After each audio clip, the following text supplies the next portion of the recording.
Juan Kapitulo 14. Og miingon kanila si Jesus, ayaw kamo kaguol, salig kamo sa Dios ug salig usab kanako. Sa balay sa akong amahan adunay daghang mga lawak, ug moadto ako aron pag-andam og dapit alang kaninyo. Kun dili pa kini tinuod, dili ko unta kamo sultihan niini. Ug kun atuan na ako didto ug makaandam nagdapit alang kaninyo, mobalik ako ug kuhaon ko kamo, aron bisag asa ako, atua usab kamo. Nahibalo kamo sa dalan paingon sa dapit nga akong adtuan. Apan si Tomas miingon kaniya, Ginoo, wala kami mahibalo kun asa ka paingon. Busa unsaon man namo pagkatultol sa dalan. Si Jesus mitubag, Ako ang dalan, ang kamatuoran ug ang kinabuhi. Walay makaadto sa amahan kun dili mo agi kanako. Karon nga nakaila na kamo kanako, makaila usab kamo sa akong amahan. Ug sukad karon nakaila na kamo kaniya ug nakakita kaniya. Si Felipe miingon kaniya, Ginoo, ipakita kanamo ang amahan ug igo na kanamo. Si Jesus mitubag, Dugay na akong nakig-uban kaninyong tanan. Unya wala ka pa gihapon makaila kanako, Felipe. Ang nakakita kanako, nakakita usab sa amahan. Busa nga nung nag-ingon ka man, ipakita kanamo ang amahan. Wala ka ba mo tuo, Felipe, nga ako anaa sa amahan, og ang amahan ania kanako? Wala magikan kanako ang mga pulong nga gisulti ko kaninyo. Ang amahan nga ania kanako nagbuhat sa iyang kaugalingong buluhaton. Tuohin ninyo nga ako anaa sa amahan, og nga ang amahan ania kanako. Kung dili kamo motuo sa akong gisulti, panuo kamo kanako tungod niining maong mga buhat. Ang tinuod mao kini, ang motuo kanako magbuhat sa akong mga buhat, og magbuhat siyag labaw pa niini, kay muadto man ako sa amahan. Og buhaton ko bisan unsa ang inyong pangayoon sa akong ngalan, aron himayaon ang amahan pinaagi sa anak. Kung mangayo kamo bisag unsa sa akong ngalan, buhaton ko kini. Kung nahigugma kamo kanako, tumana ninyo ang akong mga sugo. Mangayo ako sa amahan ug hatagan kamo niya glaing magtatabang, aron makig-uban kaninyo hangtod sa kahangturan.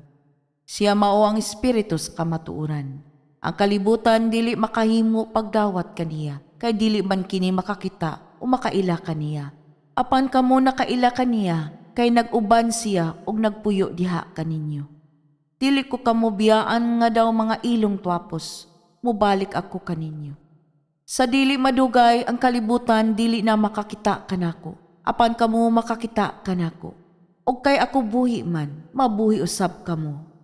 Inigabot niya adtong adlaw, mahibalo kamo nga ako anaa sa amahan, ug kamo ania kanako, sama nga ako anaa usab kaninyo.